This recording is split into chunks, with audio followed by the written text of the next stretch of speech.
बिस्मिल्लाहिर्रहमानिर्रहीम। अस्सलाम वालेकुम दोस्तों, आज की वीडियो में हम बात करेंगे कि गाड़ी का वाटर पंप क्या काम करता है और इसके ख़राब होने की अलामात क्या है और वाटर पंप के ख़राब होने से गाड़ी में कौन कौन से फॉल्ट्स आ सकते हैं। तो आइए चलते हैं अपने टॉपिक की तरफ।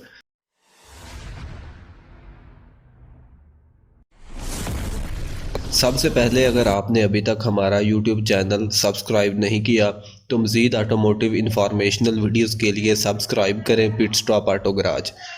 दोस्तों, गाड़ी के इंजन में इस्तेमाल होने वाले वाटर पंप का काम इंजन को रनिंग कंडीशन के दौरान ठंडा रखना है। वाटर पंप इंजन कूलेंट को इंजन के हॉट कंपोनेंट से लेकर रेडिएटर तक पंप करता है और रेडिएटर के साथ लगा हुआ फैन वाटर के टेम्परेचर को लो करता है। इस तरह से कूलेंट इंजन के टेम्परेचर को रेगुलेट करता है जिससे इंजन ओवर हीटिंग से बचा जा सके। वाटर पंप में खराबी आने पर कुछ कॉमन अलामात ज़ाहिर होती हैं, जैसे कि अगर वाटर पंप सही से काम नहीं करता तो इंजन कूलेंट सही तरह से इंजन के ब्लॉक में फ़्लो नहीं करेगा, जिसकी वजह से इंजन में ओवर हीटिंग हो सकती है। ख़राब वाटर पंप की वजह से कूलेंट लीक हो सकता है। कूलेंट का लेवल चेक करें और अगर आप इसका लेवल कम पाते हैं तो ये एक वाटर पंप का इशू हो सकता है। वाटर पंप में ख़राबी होने पर कभी कभी बहुत ज़्यादा शोर आना शुरू हो जाता है, जो कि वाटर पंप के अंदर घूमने वाले बैरिंग का होता है। ये शोर ग्राइंडिंग या ड्रिल मशीन की तरह महसूस होता है। अगर आप अपनी गाड़ी के नीचे से टाइमिंग साइड वाली तरफ से कूलेंट की लीकेज देखते हैं तो ये एक इंडिकेशन हो सकती है कि वाटर पंप से कूलेंट लीक हो रहा हो। अगर वाटर पंप पुली में कोई प्रॉब्लम है तो आप देख सकते हैं कि पुली लूज है या फिर वाटर पंप की पुली हिलती है, तो ये भी एक वाटर पंप का इशू हो सकता है। जब गाड़ी का वाटर पंप खराब हो जाता है तो इससे कुछ और कंपोनेंट्स और सिस्टम पर भी असर पड़ सकता है। बात करते हैं कौन से फॉल्ट्स वाटर पंप के ख़राब होने से गाड़ी में पैदा हो सकते हैं।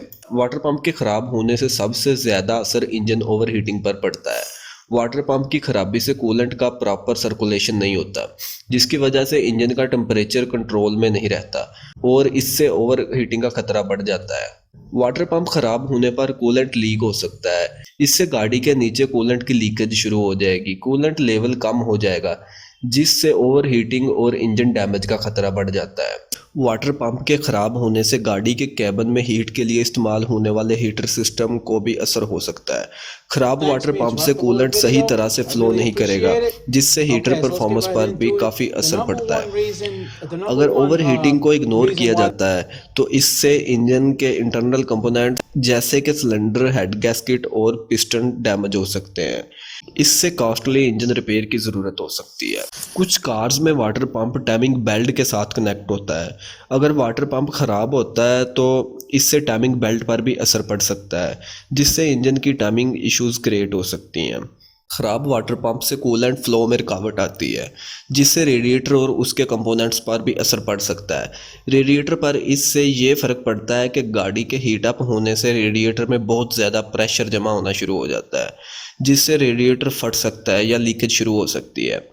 अगर इन सब अलामात से आपको लगता है कि आपकी गाड़ी का वाटर पंप ख़राब है तो जल्दी से एक क्वालिफाइड मैकेनिक से कंसल्ट करें ताकि सही डायग्नोस हो सके और प्रॉब्लम्स को जल्द से ठीक किया जा सके। दोस्तों, ये था वाटर पंप के काम करने का तरीका और उसमें आने वाले फॉल्ट्स की अलामात।